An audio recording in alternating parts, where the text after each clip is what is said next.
اب ذرا ان لوگوں کو دیکھیے کیسے شیطان نے اس کو ورغلایا اور شیطان نے اس کی عقل پہ کیسے پردہ ڈال دیا۔ مزاروں کا طواف کر رہے ہیں، شرک کر رہے ہیں، اور مزار والوں سے کہہ بھی رہے ہیں طواف کرتے ہوئے لبیک لا شریک لک لبیک، کہ ہم حاضر ہیں، آپ کے سوا کسی کو شریک نہیں کرتے۔ یہ ایسی دعا ہے جو صرف خانہ کعبہ میں پڑھی جاتی ہے، حج عمرے کے موقع میں پڑھی جاتی ہے، اور یہ لوگ مزار کا طواف کر رہے ہیں اور ان مزار والوں سے کہہ رہے ہیں کہ ہم آپ کے علاوہ کسی کو شریک نہیں کرتے۔ اتنا بڑا شرک، عوام تو عوام، خواص کا ہی حال ہے۔ دیکھیے جملہ پہلے سنیے ان کا۔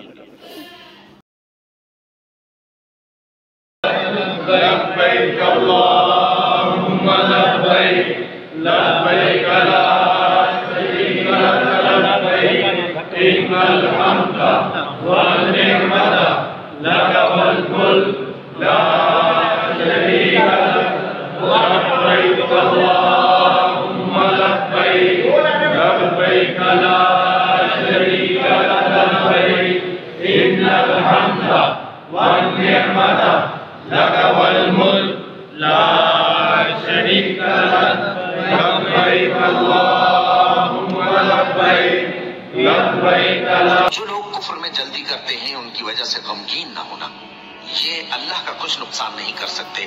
اللہ چاہتا ہے کہ آخرت میں ان کو کچھ حصہ نہ دے اور ان کے لیے بڑا عذاب تیار ہے۔ جن لوگوں نے ایمان کے بدلے کفر خریدا وہ اللہ کا کچھ نہیں بگاڑ سکتے اور ان کو دکھ دینے والا عذاب ہوگا۔